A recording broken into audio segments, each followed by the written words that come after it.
Hello and welcome to episode 93 of Linux After Dark. I'm Joe. I'm Chris. I'm Gary. And I'm May. Welcome back all. Before we get started, just a shout out to the Post-Market OS folks who got in touch with us after our last episode where we talked about trying it on various devices and whatnot. They were very nice to us. That might be because we were very nice to their projects. Well, we were quite critical, but they did take that criticism pretty well, I thought. Oh yeah, absolutely. Really appreciate them. Yeah, one thing they wanted us to mention is that we complained that no cameras worked, but that's not universally true. The trouble we have is that we only have the devices we have available to us, but they have managed to get some quite impressive things working on some devices in the community category, which is very supported compared to some of the stuff we whipped out of drawers. So it's worth visiting the website. And if you have a device that's on the community list, especially I think the OnePlus 6, it's very well supported and there might be an even better experience than what we reflected for phones specifically. Something tells me you might have a saved eBay search for a OnePlus 6, Chris. Possibly. I used to have one and I'm annoyed that I got rid of it now because there's some quite impressive photos that you can achieve. The camera just didn't work on the phone that I tested it on at all. So, and again, as we said in the recording, it's not like they're rubbish at this. It's the devices that are rubbish. You're hacking away a load of proprietary stuff to try and get it to work. Yeah, I think with Post-Market OS, it's kind of like the ultimate your mileage may vary project. It is just massively dependent on the device that you have. Mm. A couple of years ago, roughly, we did an episode about the lowest end hardware that would be willing to daily drive. And I went back and listened to it. And Gary, you were willing to daily drive a Core 2 Duo, and you actually did that for a week. And I just don't know how you managed that. Well, it was fine back then. And here we are a couple of years later, and I feel like things have changed. And I want to try and get to the bottom of why.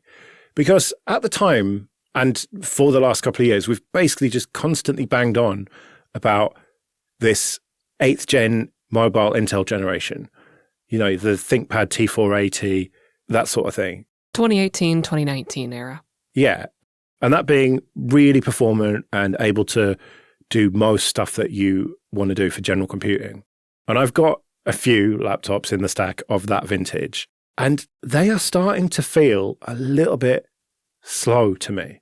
Maybe because I'm spoilt by other faster hardware that I have. Look at Mr. Free Framework over there with his too slow. Exactly, yeah.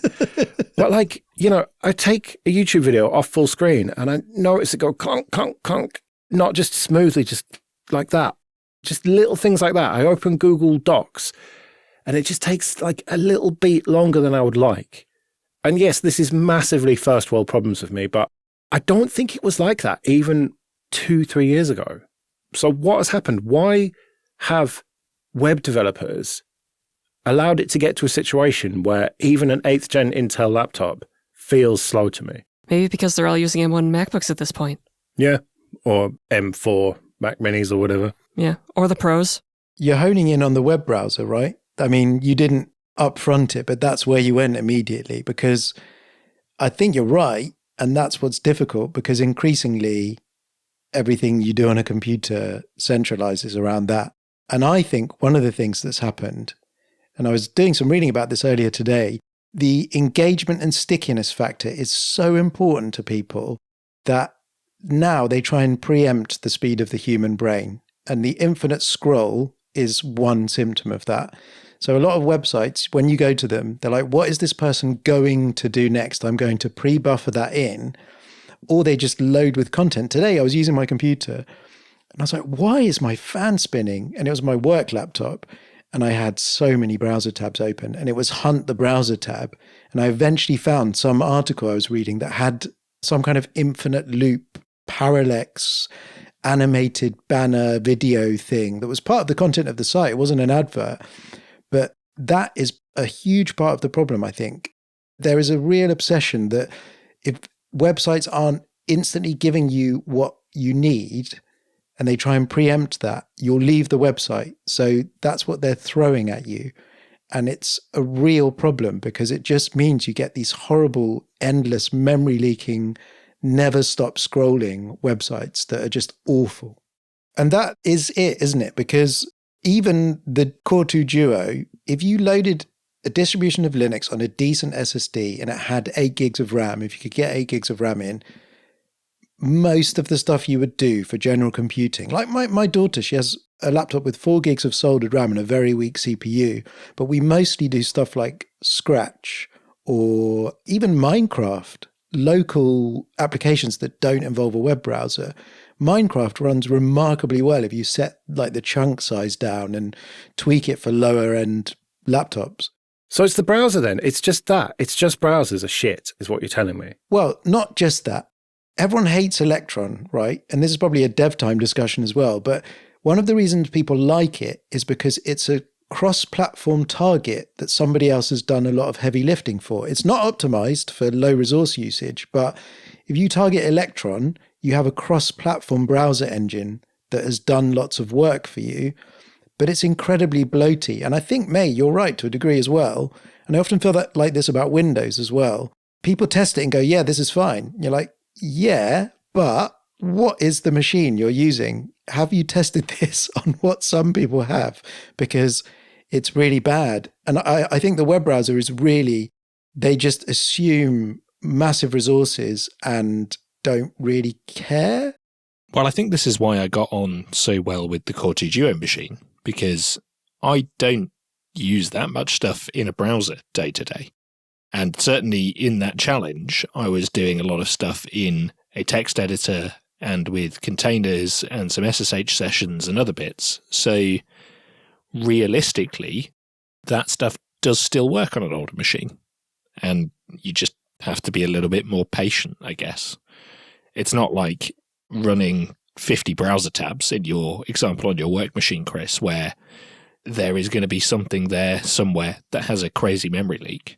But also, VS Code, for example, have you ever looked at the process tree of VS Code? And I have, because people in my job run it via SSH and we take on the heavy lifting. We've had to ban it from our front end nodes because the node process tree is absolutely insane. And then once you add extensions to it for pylons and other things like that, it is a bloated mess. But nobody cares. Except system administrators who have to deal with the resource usage. But on local machines, they want all that stuff going on. And yeah, again, I think we come back to the MacBook thing. It has a huge share of the market. If it was unusably slow on the majority of machines, people just wouldn't use it. They must be buying the spec machine to run the thing to overcome that. But that is essentially a big fat bloated node tree of nonsense with loads of extra stuff going on in the background. Well, developers are being bought and given those machines by their employers, right? I mean, there are a lot of places where they're on a 2-3 year refresh cycle. So I've moved on from the M1 Pro to an M4 Pro with 64 gigs of RAM, or even more in some cases. And that is just the platform that they are testing and targeting for when they're building the software. Web devs should be forced to use, I don't know, second gen i5, I reckon, with 8 gigs of RAM. Use your 13-year-old computer to develop your website on. Yeah, sure. No, I'm not saying that should be their main machine, but they should be given something shit and old to test on as well. It's like, yeah, okay, get it working on your main machine, but then please test it on this and then fucking optimize it a bit. But they have the get out now that one of the most popular operating systems in the world only runs on machines from 2018 or newer. So I'm not testing it on that because no one has that anymore, is how it's working in their mind. Yeah, because nobody using macOS is using an Intel Mac anymore. That they spent $2,000 on or whatever. But it's not quite that. It's also that the people who have computers like that are people who actually want computers at this point. Everyone else is using a 2-3 year or less old mobile phone, or they don't matter in the eyes of most places, I guess. So once again, smartphones are to blame for this, is what you're saying. Correct. I think it's probably true, right? We all use personal computing devices, but we are not the majority, surely. Well, we're buying people's work laptops from 10 years ago, aren't we? So 10 years ago, that was the machine the developer was using to write that web application. And they've moved on 5 times in terms of machine in that same time period. You know, I think that the whole mindset pervades deeper than just the web browser, though. Today, on the recording machine that I'm using right now, before we started recording, I got an advertisement for Xbox. And it's like, Microsoft, you had to use my CPU time and my internet connection to download your advertisement into your operating system on my computer. I know that the amount of data that it downloaded and the amount of energy that it used is insignificant, but at the same time, it's just such a fundamental disregard for my time, my space, and my energy that I'm very upset by it. It is literally your fault for using Windows, though. And it's getting worse, isn't it? I swear I saw this week a story that the server edition of Windows, and of course Microsoft will pretend this never happened and it was a mistake or whatever, but there was adverts in it. Like, we're talking about the supposed professional version of an operating system. Still, the start menu had advertising in it. If you are running a server operating system that requires you to plug in a screen to use it day to day, then you are doing it wrong. And you deserve to get ads. I'm sure there are millions of sysadmins for Windows boxes that would disagree with you, Well, Jenny. I was going to say we'd get people writing in, but we won't, will we? Because they're not listening to us. Probably not. All right, Joe, let's try this one on for size then. Ads in Firefox. By default. Everywhere. Well, again, that's our fault for thinking that anyone could do anything good ever. Well, at least you're internally consistent. I mean, are there? I feel like I've probably just gone and disabled every single option, but I can't remember the last time I saw an ad in Firefox for Pocket or whatever. I've disabled all of them too, but yes, there are absolutely like a whole bunch of steps that you need to do if you're setting up Firefox for the first time now. Yes, this is true. The onboarding is, do you want this? Do you want that? Shake it all about, turn round 3 times. It's true. I just click yes, sign into my Firefox account, and it just restores what I had last time. No, it doesn't, because it doesn't restore your searches. It turns on a bunch of features again. It turns on like Firefox Suggest in your Omnibar and all that stuff. Okay, this episode is sponsored by people who support us with PayPal and Patreon. Go to linuxafterdark.net/support for details of how you can support us too. Patreon supporters have the option to listen to episodes without ads like this. And it's not just this show. There's Late Night Linux for news, discoveries, audience input, and misanthropy, 2.5 admins about system administration, Linux Matters for upbeat, family-friendly adventures, Linux Dev Time about developing with and for Linux, Hybrid Cloud Show for everything private and public cloud, and Ask the Hosts for off-topic questions from you. You can even get some episodes a bit early. We've got a lot going on, and it's only possible because of the people who support us. So if you like what we do and can afford it, it would be great if you could support us too at linuxafterdark.net/support.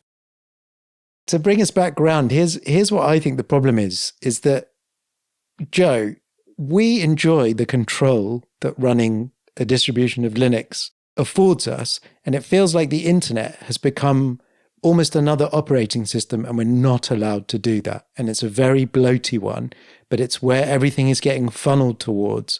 So the platform you're accessing it from is blurring into the background, and it's annoying. And always when we have this conversation, the website that I love to bring up, and I know that some people don't like swearing, but fuck it.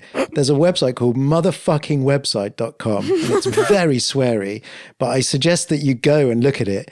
It is absolutely brilliant because it's plain text and it has a complete takedown of everything that's annoying you, Joe. Everything is on there in a list.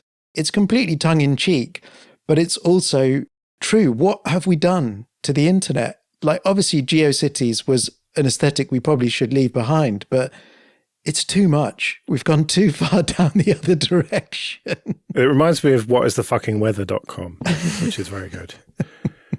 But at risk of being a pedant, it's not the internet, is it? It's the web. Let's be very clear about that. It's web browsers.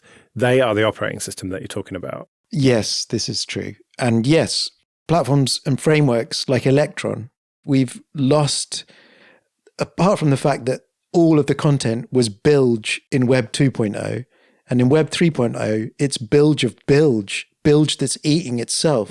So not only is everything we look at really bloated in terms of presentation and resource usage, the actual content is shit now.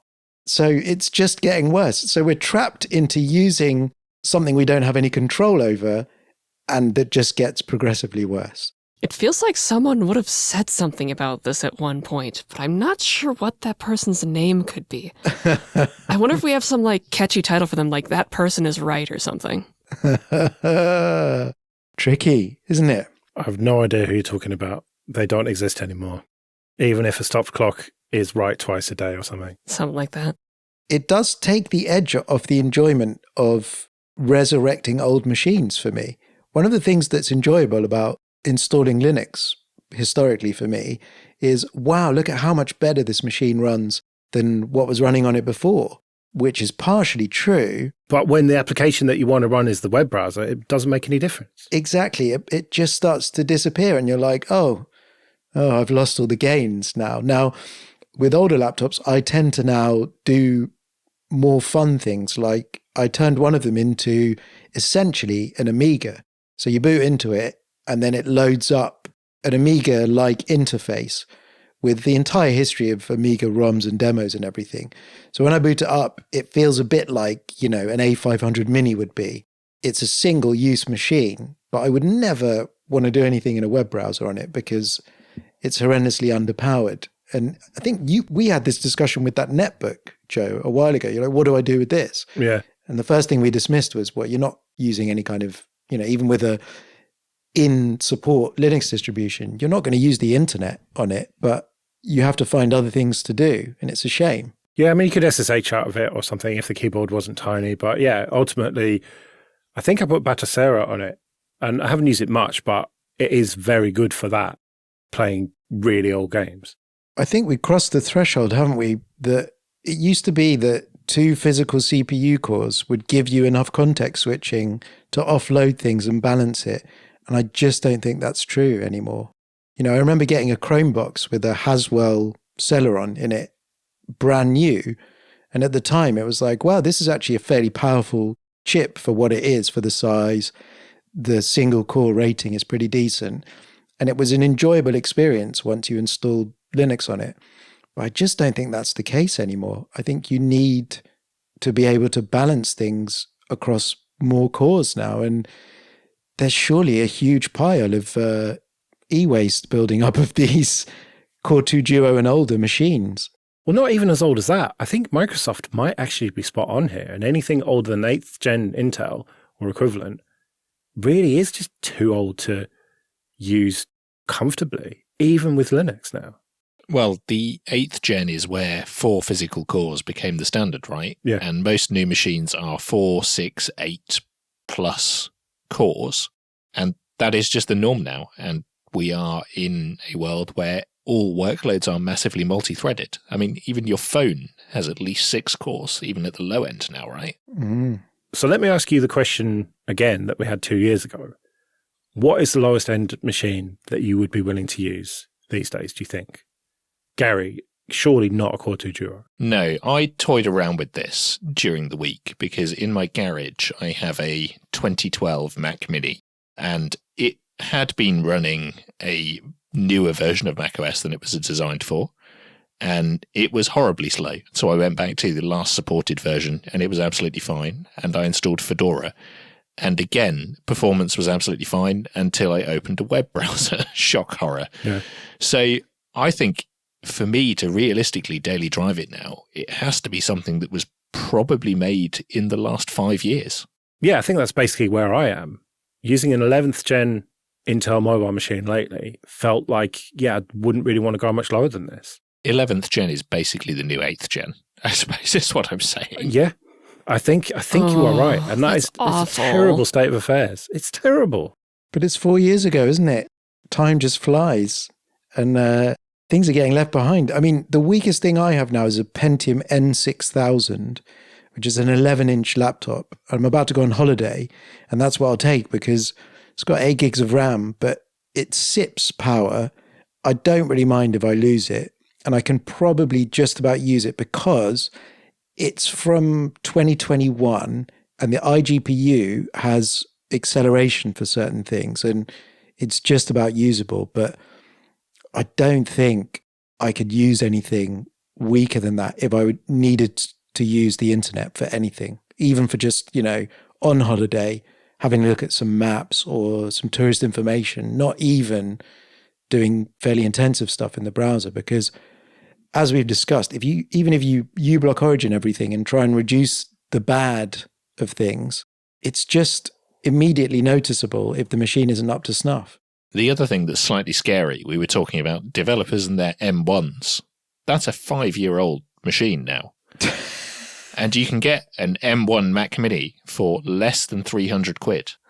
They have become that kind of 11th gen Intel type bar. And we're still hailing those as, those developers with their M1s, when the world has moved on massively since then. And I was using an M1 Air this weekend to do probably stuff that a MacBook Air wasn't really designed to do. But it did feel noticeably slower than the M3 that I use every day. No, absolutely. My work machine feels slower than it did before. Part of that is there's a ton more security software on it now than there was before. Or I'm sorry, security, it's actually spyware for me personally. But I'm not complaining about that or anything. I think the oldest thing that I would use at this point is what I'm currently using to record this. It's my 2015 Surface Pro. And I mean, it's not fast. Right now it's running Audacity and Firefox for Jitsi, and it's going between 25 and 50% CPU usage. And what that means is the only thing that's available are the hyperthreads. It's kind of a sad state of affairs, but also this is a 10-year-old computer. And it's still good enough. The pen still works well enough that if I want to boot up Krita and just kind of scribble some stuff out, it's fine. If I want to put it on the table and load up a recipe or something, recipe websites are the worst. Let's make that clear. I don't know why they need to have so much content for a recipe, but that's a complaint for another time. Well, it's because they always have the life story of the person writing the recipe before you get to the recipe. Yeah, because it's got to be all SEO, doesn't it? They've got to stuff in all the keywords first before they get to the list of ingredients and steps. Yep. But anyway, yeah, those are absolutely the worst for performance. So this thing chugs on a bunch of recipe websites and oh my God, what a sentence. It's tricky because we mentioned smartphones and things, and that is getting worse because of the buzzword, which I don't even want to say out loud because it makes me so annoyed. They're putting things in like everything you type, everything you look at, every background process is being cycled through for how can we improve everything to do with artificial intelligence. And it's really annoying. Someone pointed out on Mastodon the other week that the default Pixel keyboard has, and I'm sure SwiftKey and all the other ones have this, you need to go into the settings to tame it because otherwise it's trying to analyze what you're doing the whole time and it will slow down your phone. So I think this stuff is getting worse, not better, even on the devices that people in general prefer to use. Well, great. So we've basically just become Linux Luddites. Great. I've come full circle in my podcasting journey. And you did this with your young podcast. Yeah, you're not supposed to be the, young, hopeful ones. And this has just been a misery fest. But I think it's because of the lack of control. That's what it comes down to, isn't it, Joe? We don't like this, but we can't change it, even by changing the operating system we run. It's out of our hands. And even if we changed browser, it wouldn't make any difference because the browsers connect to other people's code, ultimately, and other people don't give a shit anymore. The next frontier will be a bit like how uBlock Origin deals with YouTube. We need someone to invent a browser engine that rewrites this crap on the fly and puts it back into motherfucking website so we never have to see it. Is that not just reader view? Yeah, I think you might be right, Gary. I mean, that's how I view websites now. I just immediately click the reader view button. I often do. Well, I guess we'll be back in 2 weeks when we, again, try the latest software and decide we like the old stuff better. Indeed. Right, so yeah, until 2 weeks then, I've been Joe. I've been Chris. I've been Gary. And I've been May. See you later.